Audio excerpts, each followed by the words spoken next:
Peace be with you. I'm making this video to address a practical issue that many of us may face one day, and that is, how does our spouse affect our religion? What is our responsibility when it comes to our spouse and how they behave? And the answer to this can be found in chapter 66, verses 10 through 12. And in it, it is said, "And God sets forth as an example of those who disbelieve the wives of Noah and Lot. They were both under two of our righteous servants, but they were treacherous towards them, so that did not help them with God at all. And it was said, 'Enter into the fire, both of you, with those who enter.' And God sets forth as an example of those who believe the wife of the Pharaoh, who said, 'My Lord, build me a house with you in the garden, and save me from the Pharaoh and his doing, and save me from the unjust people.' And Mary, the wife of Mary, the daughter of Imran, who guarded her chastity, so we breathed into her our spirit, and she accepted the words of her Lord and his books, and she was of those who were obedient." So that addresses this issue, just those verses. So in the first verse, what we are told is that Lot and Noah, right, both of them were married, but clearly they did not have the power to change the behavior of their wives, right? So we have a male that is unable to change the unrighteous behavior of a female, right? So they were not guilty for their behavior. So the females got the punishment and the males were saved, right? So that tells us, if you are a male and you have a wife who is not righteous, who decided not to be righteous, that you are not held in responsibility for her behavior.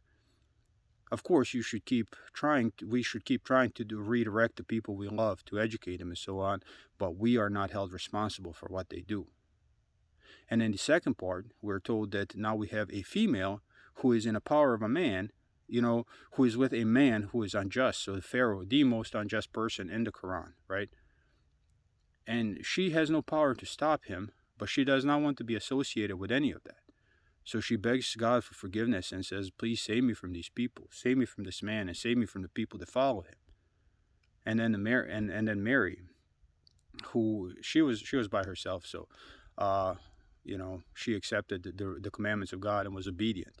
So when we consider that in conjunction with what was just said about the Pharaoh's wife, being obedient to God despite your husband is very important, because you are not held in a responsibility for his deeds.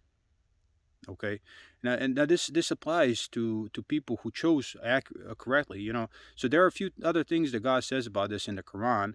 One of them being that you know fornicators and fornicatress and the disbelievers are forbidden to the believers. So they're forbidden. You should not marry those people. It doesn't matter what you think. It doesn't matter how attractive they are. God forbids it. Literally says haram. It's forbidden for the believers. So that's the first thing. And the second thing is that you should not hold on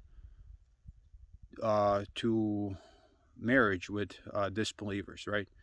If so, the story of the Pharaoh is a little bit different in that respect.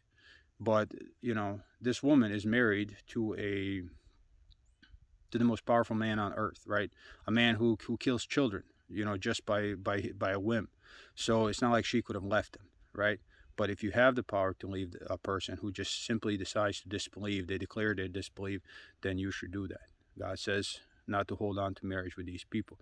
Now, I understand that can be sometimes difficult because of children and stuff. So if you can, and these people openly disbelieve, then you should get divorced. But if they don't openly disbelieve, but are more of a hypocrite type of so they still say, "I believe in God," but they're out drinking and doing all of those things, then you should continue to try to correct them, whether that's your wife or your husband.